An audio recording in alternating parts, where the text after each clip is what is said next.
The first time I vomited blood, my father rolled his eyes. "Stop being dramatic," he scoffed, as I clutched the sink, trembling. But when the results came back and my stepmother saw the papers, her face drained of all color. Within minutes, the police were at our door. That was the day the game ended. I was 13 when she came into our lives.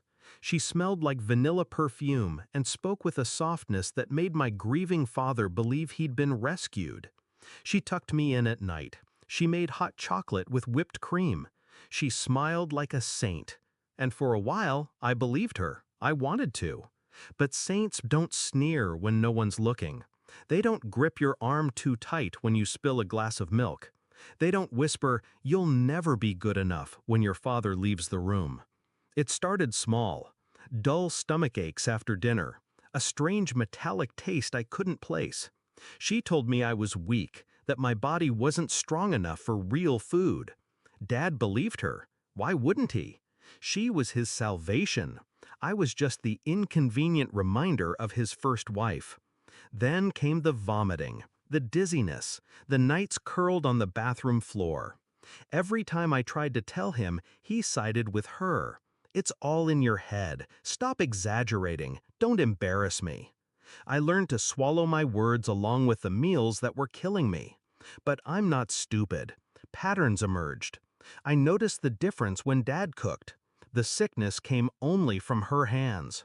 The smile she wore while serving me plates heavy with sauces, soups, and teas. Her eyes watching, waiting. That's when fear turned to clarity. She wasn't feeding me. She was poisoning me. I didn't confront her. I didn't scream. I played her game, quietly, carefully. While she thought I was collapsing, I was collecting. Tiny samples saved in plastic bags. Pills hidden under my tongue and spit into napkins. Notes of every time I got sick, every dish she touched. I became my own detective, a child building a case while the adults laughed in my face.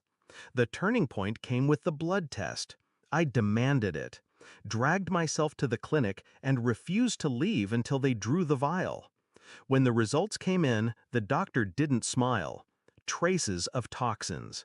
Not accidental, deliberate. I handed the evidence to my father. He laughed in my face. "You'll say anything to tear her down." But she didn't laugh. Her hands trembled as she read the paper. And that's when I knew I'd finally cornered her. I had already contacted the police. I gave them my samples, my notes, my timeline. A child's diary turned into a ledger of attempted murder. So when they knocked on the door minutes later, she froze. The mask shattered. And for the first time, my father saw the truth. Because men in uniforms don't take orders from smiling housewives. They cuffed her in front of us.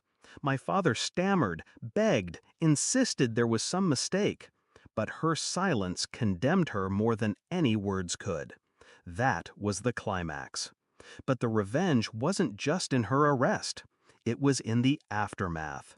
Courtrooms, headlines, whispers in the community about the woman who poisoned her stepdaughter for inheritance money that never even existed. Her empire of lies collapsed. Her friends vanished. Her name turned to ash. And my father, well, he has to live with himself. Every scoff, every dismissal, every time he told me I was dramatic while his wife was spooning death into my bowl. He sees it now, written in legal ink.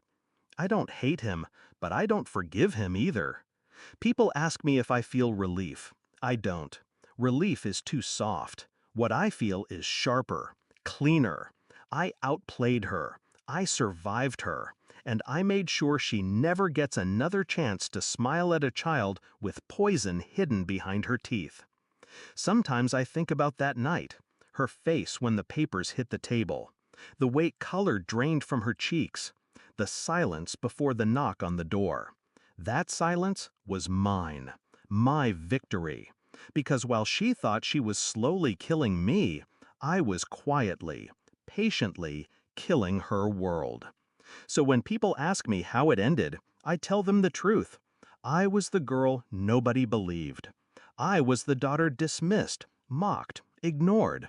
But I was also the one who collected the evidence, the one who called the police, the one who lived.